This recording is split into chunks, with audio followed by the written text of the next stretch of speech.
also are in forced hibernation these last 3 months, beginning to finally look like they're coming to an end.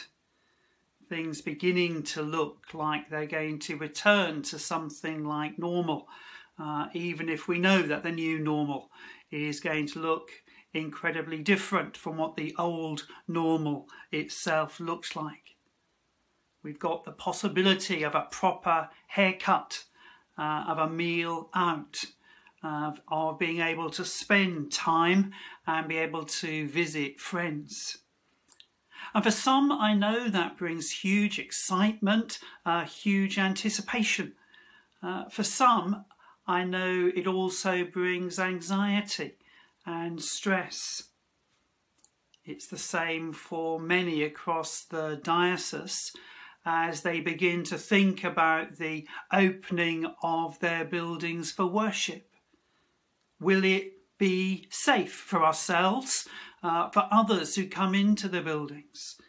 Will people actually have confidence to return?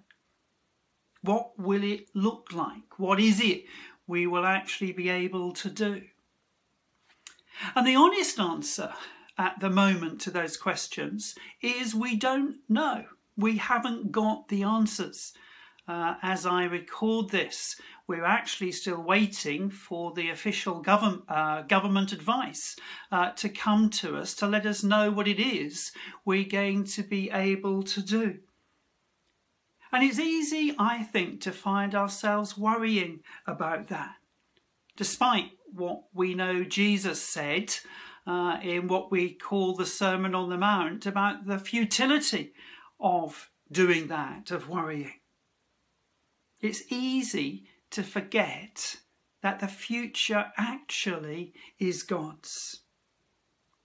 It's part of what was going on, I think, in the reading that some of us looked at this last weekend. Paul, on his way to Rome after appealing to the emperor, as he had every right to do when he stood trial before Festus. Now finding himself in the middle of a ferocious storm, his life clearly at peril. And Luke, writing of that account, says this: just before daybreak, Paul urged all of them to take some food, saying, "Today is the 14th day that you have been in suspense and remaining without food, having eaten nothing. Therefore I urge you to take some food, for it will help you survive. For none of you will lose a hair from your heads." After he had said this, he took bread, and giving thanks to God in the presence of all, he broke it and began to eat. Then, says Luke, all of them were encouraged and took food for themselves. It reminded me, as I was thinking about those verses, of a similar passage in the book of Nehemiah. Nehemiah rebuilding the walls of Jerusalem under threat from the nations surrounding him, who were not too enamoured with what he was doing, with Nehemiah's intent. But when Sanballat and Tobiah and the Arabs and the Ammonites and the Ashdodites heard that the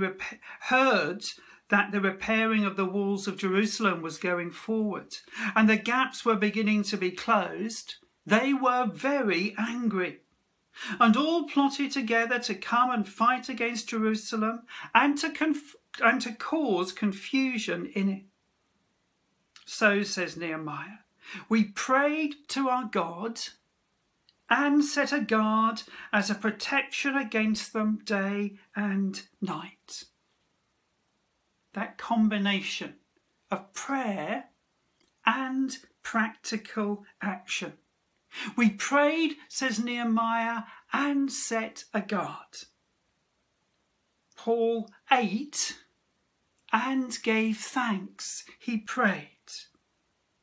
They did what they could, and then they trusted that the God who had a future for them was not going to let them down. And maybe that is something which in this present time we need to do as well.